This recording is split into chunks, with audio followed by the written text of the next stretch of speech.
Hello friends, आज हम बात करेंगे एल्केन्स के बारे में। एल्केन क्या होते हैं, इनका सूत्र और जितने प्रकार के एल्केन होते हैं उनका स्ट्रक्चर कैसे आप बना सकते हो और उनका आईयूपीएसी नाम भी इस वीडियो में हम लोग देखने वाले हैं। ठीक है, तो यार वीडियो आपका इंपॉर्टेंट है और बहुत ही आसानी से हम लोग आज एल्केन को सीखेंगे। तो यार प्लीज़ वीडियो को लास्ट तक देखना। तो देखो देखते हैं। तो एल्केन का जो फॉर्मूला होता है वो होता है CnH2n+2। ठीक है, एल्केन का फार्मूला CnH2n+2, जहाँ C कार्बन, H हाइड्रोजन और N जो है आपका, N की जगह आप 1 2 3 4 5 6 इस टाइप से इनफाइनाइट तक कोई भी नंबर लिख सकते हो। ठीक है, तो आप मान लो जैसे हम N की जगह 1 लिख दे तो C1, फिर यहाँ H लिखोगे, फिर 2 × 1 + 2। ठीक है, मतलब N की जगह हम लोग 1 रख रहे हैं। तो इसे जब सॉल्व करोगे तो C1H2 × 1 करोगे तो 2 × 1 2 + 2 4, तो CH4 आपको मिल जाएगा। ठीक है, ये पहला एल्केन का सदस्य है CH4। अभी इसका नाम लिखना भी आपको बताएंगे। अभी ये देख लो कौन कौन से एल्केन बनेंगे। आप मान लो N की जगह 2 रख दे तो C2H2 × 2 + 2। ठीक है, मतलब N की जगह हम लोग 2 रख रहे हैं। इसे सॉल्व करोगे तो C2H6 बन जाएगा। 2 2 जा 4 + 2 6। ठीक है, अब मान लो N की जगह 3 रख दे तो क्या हो जाएगा, C3H2 × 3 + 2। ठीक है, तो क्या हो जाएगा यहाँ से C3H8। ठीक है, C3 और 2 3 6 2 8, C3H8 हो गया। इसी टाइप से मान लो C4H2 × 4 + 2 कर दो तो C4H10 हो जाएगा। ठीक है, C4H10 हो जाएगा आपसे।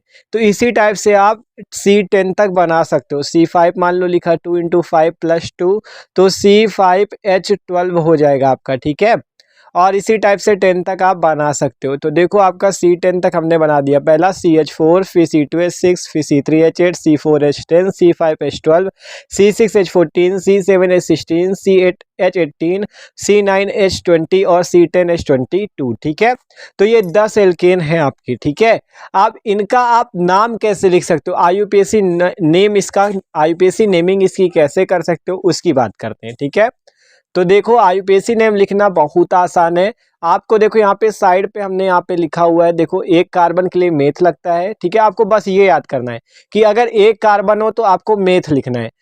देखो यहाँ एक कार्बन है CH4 पे तो मेथ लिख दो, और पढ़ किसके बारे में रहो, एल्केन, तो लगा दो एन, तो इसका नाम हो गया मेथेन। ठीक है, बहुत आसान। दो कार्बन के लिए लिखते एथ तो सिंपल एथ लिखो, पढ़ एल्केन के बारे में रहे तो लगा दो एन, बस एथेन हो गया। ठीक है, तो एकदम आसान। 3 कार्बन के लिए प्रोप लगता है तो प्रोप और एन लगा दो, प्रोपेन बन जाएगा। ठीक है, बस ये कार्बन की लाइन याद कर लो, 1 2 3 कार्बन को क्या क्या कहते हैं।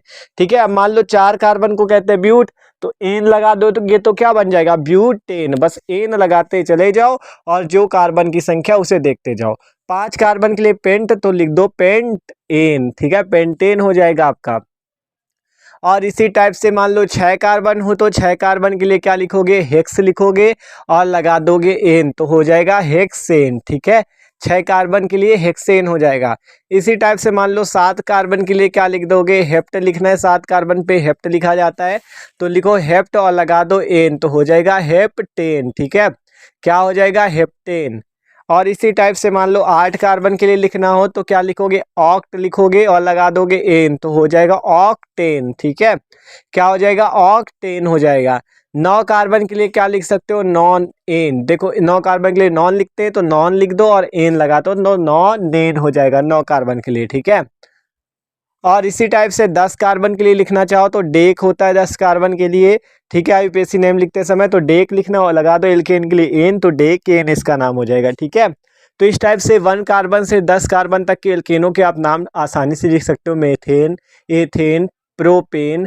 4 कार्बन के लिए ब्यूटेन, 5 कार्बन वाले के लिए pentane, hexane, heptane, octane, nonane और डेकेन। ठीक है, इस टाइप से मतलब आप जितने कार्बन वाला एल्केन है उसका नाम कार्बन की संख्या के आधार पर लिख सकते हो। ठीक है, अब अगर बात करें इसका स्ट्रक्चर आप कैसे बना सकते हो, अभी तो नाम देखा, आईयूपीएसी नाम देखा, स्ट्रक्चर देखा, इसका वो सॉरी सूत्र देखा। ठीक है, अब बात करते हैं इसके स्ट्रक्चर की, कि आप इसका स्ट्रक्चर कैसे बना सकते हो। ठीक है, तो देखो पहला है हमारा CH4, तो इसका स्ट्रक्चर बना के आपको दिखाते हैं।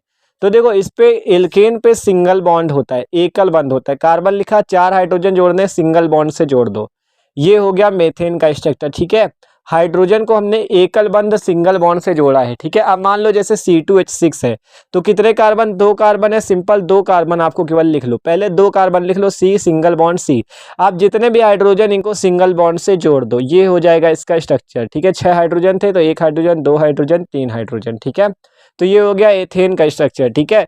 मान लो अगला है C3H8, ठीक है। अब कितने कार्बन, 3 कार्बन, तो 3 कार्बन लिख दो, 1 कार्बन, 2 कार्बन, 3 कार्बन, हाइड्रोजन जोड़ दो, जितनी जगह बची हो, 1 हाइड्रोजन, 2 हाइड्रोजन, 3 हाइड्रोजन, और इसी प्रकार से यहाँ चौथा, पांचवा, ठीक है।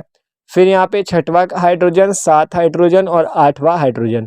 तो इस टाइप से आप इसकी स्ट्रक्चर भी बना सकते हो। बस कार्बन पे ये याद रखना 4 बंध बनेंगे, इससे ज़्यादा नहीं बनेंगे, 4 बॉन्ड बना सकते हो कार्बन के, ठीक है। तो मीथेन का स्ट्रक्चर, एथेन का स्ट्रक्चर, प्रोपेन का स्ट्रक्चर, इसी प्रकार से आप किसी भी एल्केन का स्ट्रक्चर बना सकते हो, ठीक है। तो देख सकते हो ये स्ट्रक्चर, इसका फॉर्मूला CnH2n+2, और इसके सारे नेम भी आप लिख सकते हो आसानी से। तो यार वीडियो अच्छा लगा हो तो लाइक कर देना, और चैनल पे नए हो तो सब्सक्राइब जरूर कर देना। Okay, thanks for watching this video.